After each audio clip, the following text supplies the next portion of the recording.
ముందుగా మీడియా మిత్రులకు నూతన సంవత్సర సంక్రాంతి శుభాకాంక్షలు తెలియజేస్తూ, నిన్న కేటీఆర్ గారి యాత్ర చూస్తే నిజంగా చాలా నవ్వొస్తుంది. సర్పంచ్ ఎన్నికల్లో చిత్తుగా ఓడిపోయి ఆయన విజయోత్సవ సభ అని చెప్పి నిన్న యాదాద్రి భువనగిరిలో పెడితే నిజంగా తెలంగాణ ప్రజలు నవ్వుకుంటున్నారు. అసమర్థుడి జీవయాత్ర లెక్క ఆయన పర్యటన ఉంది. మరి ఏ ఒక్క సర్పంచ్ కి భరోసా ఇవ్వకుండా చిత్తుగా ఓడిపోయిన స్థానంలోనే మన యాదాద్రి భువనగిరి జిల్లా వచ్చి విజయోత్సవ సభను పెట్టుకున్నాడు.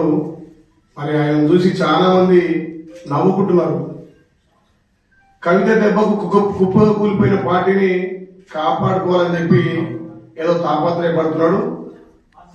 మన పత్రికల్లో చూసిన ఏదో పార్టీ అధ్యక్షుడిని మారుస్తారు, హరీష్ రావుకి ఇస్తారు, మరి కేటీఆర్కి ఇవ్వరని తాపత్రయపడి ఏదో ముందుగా కూర్చున్నటువంటి కోడిలెక్క వచ్చి విజయోత్సవ సభ యాదాద్రిలో పెట్టడం చాలా విడ్డూరంగా ఉంది.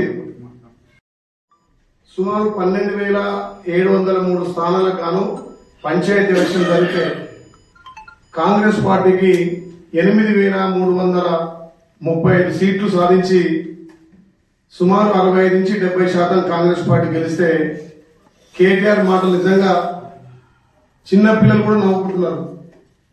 వాళ్ళకు వచ్చినటువంటి స్థానాలు అటు బీజేపీతో కుమ్మక్కై ఇద్దరు కలిసి తెలంగాణ రాష్ట్రంలో పోటీ చేస్తే కూడా 12,703 సీట్లకు 8,335 కాంగ్రెస్ వస్తే 4,221 బీజేపీ టీఆర్ఎస్ వచ్చినాయి. దీన్ని బట్టి రాష్ట్రంలో మీ స్థానం ఎక్కడుందో ఒకసారి ఆలోచన చేసుకోవాలి.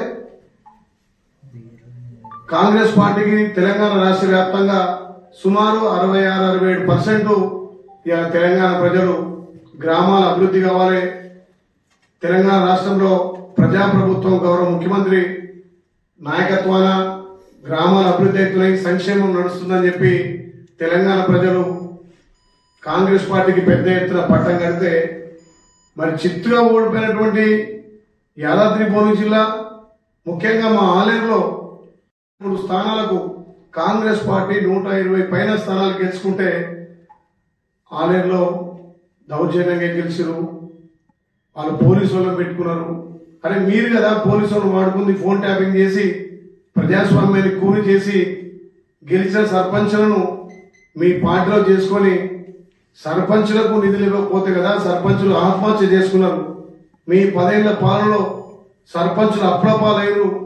కనీసం గ్రామ పంచాయతీ ట్రాక్టర్ను కూడా నడపలేని స్థితిలో మీ పాలన ఉంటే తెలంగాణ ప్రజలు గమనించే కదా మీ పార్టీని ఫామ్ హౌస్ పరిమితం చేసి ప్రజాప్రభుత్వం గౌరవ ముఖ్యమంత్రి రేవంత్ రెడ్డి గారిని తెచ్చిన తర్వాత తెలంగాణలో ఏ ఎలక్షన్ జరిగినా కాంగ్రెస్ పార్టీ విజయకేతనం ఎగరేస్తుంది.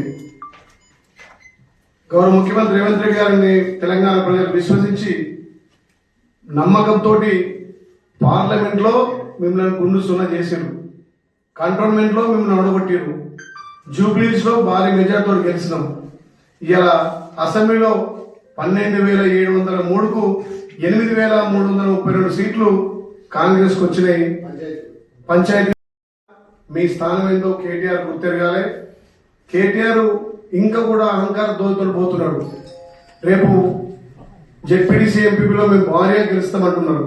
అసలు మీకు ఈ పంచాయతీ ఎలక్షన్ లో మీకు అభ్యర్థులు లేరు. మా యాదాద్రి భువనగిరిలో చూస్తే ఎక్కడ పోటీ పడ్డా కాంగ్రెస్ పోటీ పడ్డా తప్ప బీఆర్ఎస్ కి అభ్యర్థులు లేరు. మరి అలాంటిది నిన్నొచ్చి అడ్డగోలుగా మాట్లాడి ఆయన మాటలు కనీసం అర్థం పరచడం లేదు.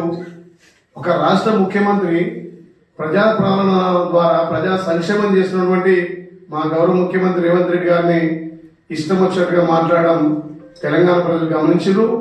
తప్పకుండా రాబోయే రోజుల్లో మిమ్మల్ని గ్రామాలలో తిరగనివ్వరు. మీ పార్టీని కాపాడుకునే స్థితిలో నువ్వు లేవు. ఒకవైపు నీకు ఆ పార్టీలో స్థానం ఉంటుందో ఉండదో, మరి కవిత గారి దెబ్బకు బీఆర్ఎస్ అంతా బోర్ల పడ్డట్టు అయింది. కవిత పెట్టినటువంటి ఆ నావకు బొక్క నడి సముద్రంలో మునిగేటట్టుంది. ముందుగా నీ వ్యవహారాన్ని నీ ఇంటికి సర్దిద్దుకో, తర్వాత మా కాంగ్రెస్ పార్టీ నుంచి మాట్లాడు. కేటీఆర్, నీకు దమ్ము ధైర్యం ఉంటే ఆలేరులో వచ్చి ఒకసారి ప్రచారం చేస్తుడు. నీ ఆలేరులో మీ పార్టీ ఏ రకంగా బోర్ల పడ్డదో, ఒక ఆలేరులోనే మాజీ ఎమ్మెల్యేలు, ఓడిపోయిన ఎమ్మెల్యేలు, కాంటెస్ట్ ఎమ్మెల్యేలు, ఎమ్మెల్సీలు, ఒక బీసీ బిడ్డ నా మీద ఇంతమంది ప్రచారం చేస్తే 30% కూడా గెలువని మీరు ఇలా దౌర్జన్యంగా గెలిచినట్టున్నారు. మేము అభివృద్ధి చేసి ఓట్లు అడుగుతున్నాం, మీరు ఆరోపణ చేసి ఓట్లు అడుగుతున్నారు. మా గౌరవ ముఖ్యమంత్రి ప్రజాపాలన ద్వారా మేము గ్రామాలలోకి వెళ్ళి రైతన్నల ద్వారా, మహిళల ద్వారా పెద్ద ఎత్తున ఆదరణ వస్తుంటే చూసి ఓర్వలేక పోలీసుల ద్వారా చెప్పి ఒక రాష్ట్ర నాయకుడు అని చెప్పుకుంటారు కేటీఆర్ మాట్లాడడం నిజంగా సిగ్గుచేటు. ఇంకా కూడా కేటీఆర్కి అహంకారం తగ్గలే. మీ పార్టీ ఎక్కడుంది తెలంగాణలో? కేసీఆర్ ఫామ్ హౌస్ పరిమితమైండు. హరీష్ రావు, కేటీఆర్ దోచుకొని తెలంగాణ సంపదను దోచుకొని ఆ పంపకాల్లో మీకు తేడాలు వచ్చి రోజు కొట్టుకుంటున్నారు. మరి మీ చెల్లె కవితమ్మ ఎమ్మెల్సీ పార్టీ బయటకెత్తి రోజు మీ బీఆర్ఎస్, మీ బావ మీద, హరీష్ రావు మీద, సంతోష్ రావు మీద, మీ మంత్రుల మీద ఎత్తి 7 దోషుల మన్ను వస్తున్నా మీ బుద్ధి మార్పులేదు. కేటీఆర్, ముందుగా నీ ఇల్లు చక్కదిద్దుకొని మాకు సూచనలు సలహాలు తప్ప నువ్వేదో ఇంకా అహంకారంగా మాట్లాడితే రేపు స్థానిక ఇంకా జెడ్పీటీసీ, ఎంపీటీసీ ఎలక్షన్లో మీకు అభ్యర్థులు దొరకరు. ప్రలోభ పెట్టి మా తనటువంటి ఇద్దరు పోటీ పడితే ఒక్కరిని తీసుకొని మీరు అభ్యర్థి పెడుతుంది తప్ప బీఆర్ఎస్ కు బీజేపీ ఎక్కడ కూడా మీకు అభ్యర్థులు లేరు. ఒక యాదాద్రి భువనగిరి జిల్లానే 480 సీట్లుంటే కాంగ్రెస్ పార్టీ ఒంటి చేతితోటి 290 సీట్లు గెలిచినాం. మీరు 165 పరిమితమయ్యారు. మీ బీజేపీ, మీ మిత్రపక్షం 13 సీట్లకు పరిమితమయ్యారు. అలాంటి చిత్తుగా ఓడిపోయిన జిల్లాలో కేటీఆర్ వచ్చి విజయోత్సవ సభ చేస్తాడు. మీ లెక్క మీ ఒక పార్టీ గెలిచిన సర్పంచ్లను మేము చేర్చుకునే దౌర్భాగ్యం లేదు. ఎక్కడ ఈ ప్రజాప్రభుత్వం, ప్రజాపాలన, గౌరవ ముఖ్యమంత్రి పాలన చూసి అత్యసత్ మెదడుతో అక్కడక్కడ గెలిచిన సర్పంచ్లు ఎక్కడ కాంగ్రెస్ పార్టీలో చేరుతారని ఒక అపనమ్మకంతో ఆ ఉన్న కాస్త అక్కడ ఈక్వేషన్లో మా మధ్యలో పోటీపడి మీ గెలిచిన బీఆర్ఎస్ సర్పంచ్ ఏడ చేయదారిపోతారో, ఏడ గ్రామాల అభివృద్ధి కోసం మళ్ళీ కాంగ్రెస్ లో కలుస్తారనే ఒక అపనమ్మకంతో ఆ గెలిచిన వాళ్ళని కాపాడుకోవాలని కేటీఆర్ తాపత్రపడుతుంది తప్ప మీకు ఎక్కడ మెజార్టీ రాలేదు.